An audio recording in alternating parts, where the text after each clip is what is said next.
Eu sou Mário Persona e essas são as respostas que eu dei aos que me perguntaram sobre a Bíblia.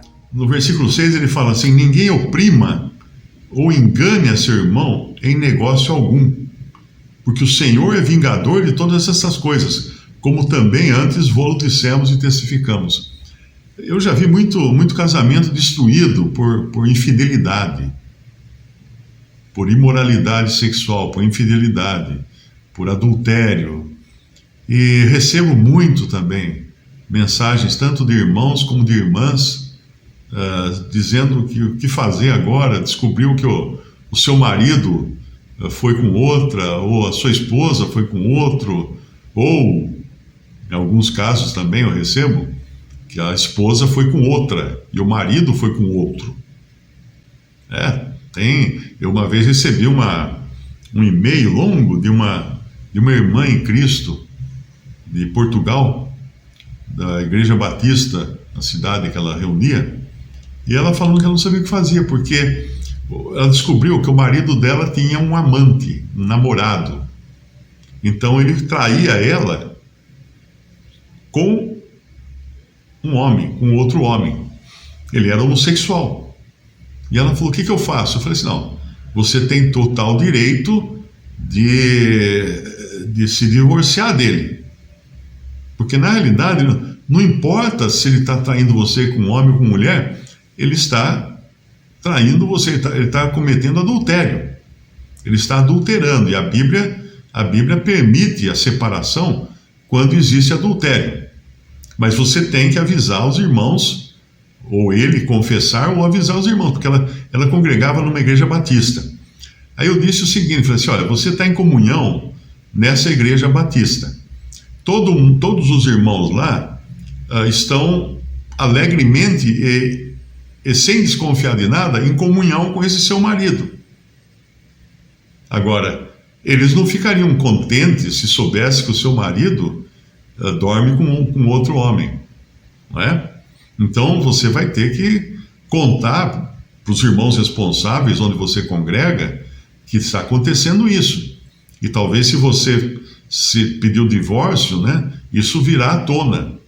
Mas aí ela, coitada, ela falou assim: eu não posso fazer isso, porque aqui na minha cidade o meu marido é um médico muito respeitado. E se eu divulgar isso mesmo dentro da igreja, para os irmãos lá, isso vai estragar a profissão dele, a carreira dele. Olha que situação, que problema que ela estava, né? Mas pecado é pecado, não adianta passar pano, né? Não adianta passar pano, pecado é pecado. É que nem injeção. Lembra quando a gente era criança, eu era assim, né? Vinha o Jubair era o farmacêutico da família, assim, o Jubair que dava as injeções. Aí quando ele chegava na lambreta dele, eu estava com uma gripe ou qualquer enfermidade, assim, febre, alguma coisa assim, eu escutava aquela lambreta encostar na frente de casa, eu era garoto, né?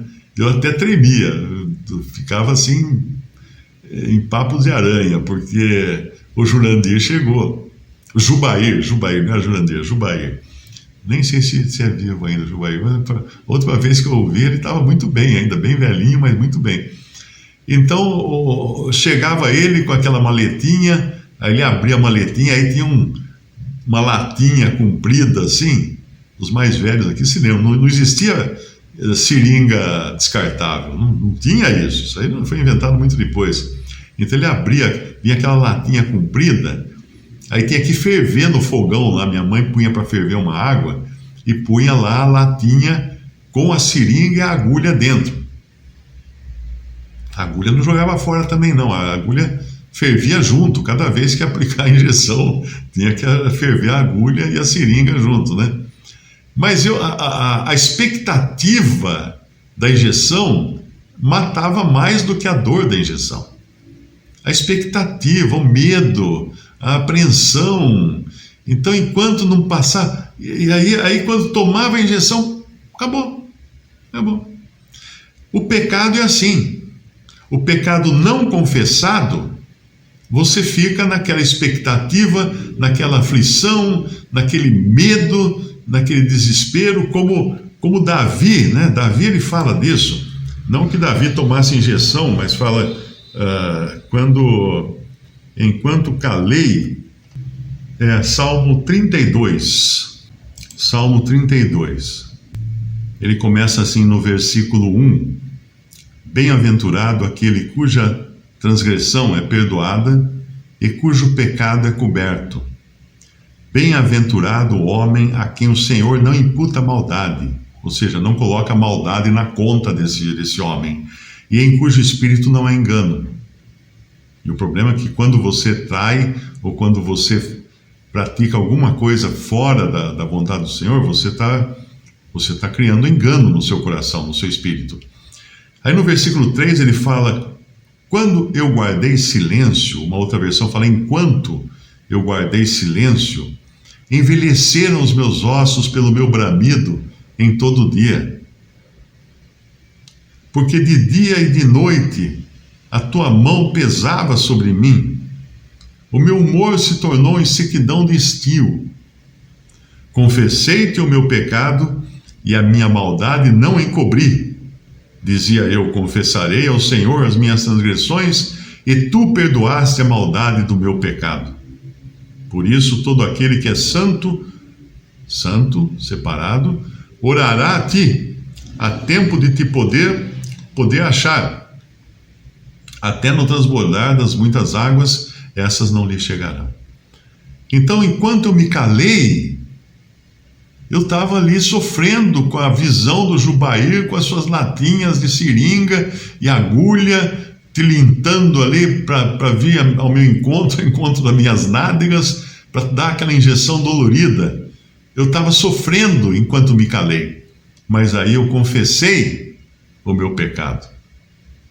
E tu perdoaste as maldade do meu coração, do meu pecado. Então a confissão de pecado é importantíssima. Se alguém aqui estiver ouvindo e tiver algum pecado aí encruado, né, algum pecado escondido, oculto, a confissão, você tem dois tipos de confissão, né? Você confessa a Deus o pecado, quando o seu pecado é simplesmente algo que você praticou contra Deus, contra o Senhor.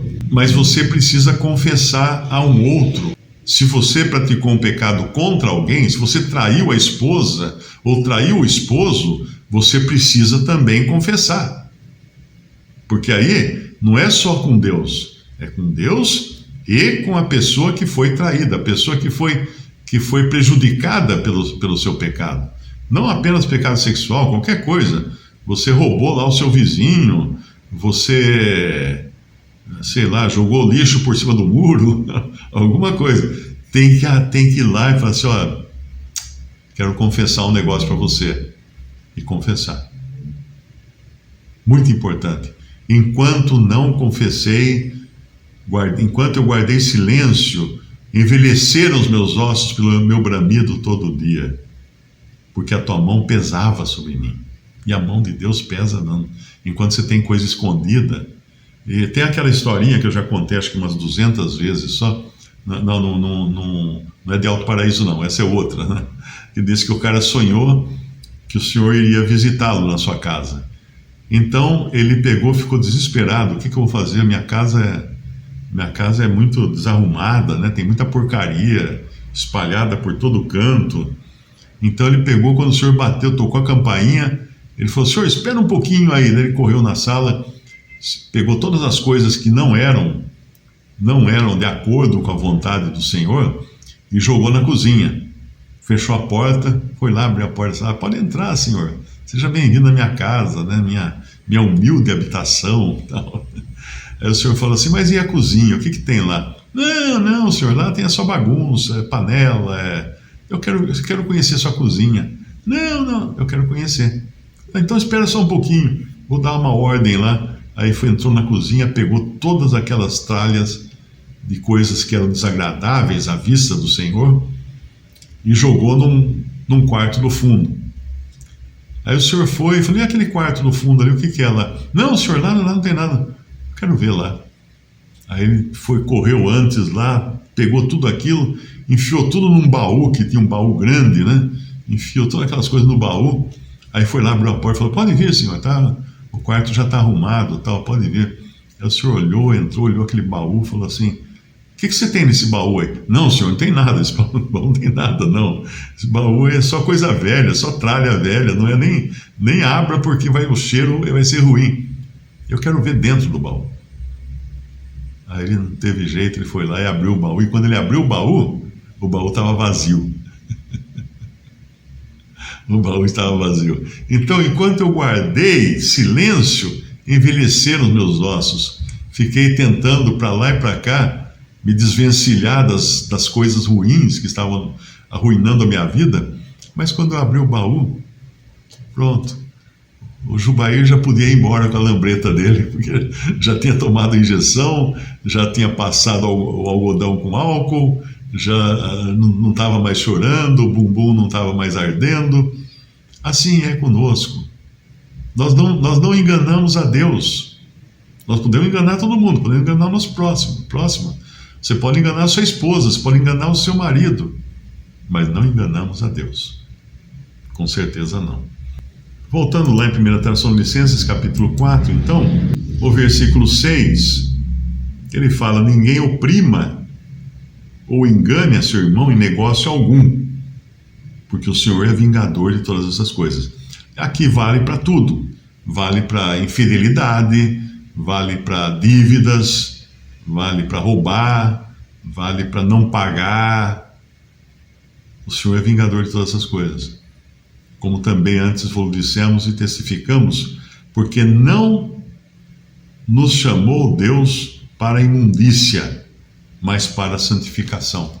E considere aqui imundícia não apenas imundícia sexual, considere imundícia também a desonestidade. No versículo 8 ele fala: portanto, quem despreza isto, não despreza aos homens, ao homem, mas sim a Deus, que nos deu também o seu Espírito Santo, que é o que nos guia, é o que nos convence de pecado, é o Espírito Santo. Mas é o mesmo que também nos alivia, né, quando confessamos e quando damos o braço a torcer. Visite respondi.com.br. Também 3minutos.net. Baixe os e-books ou adquira os livros.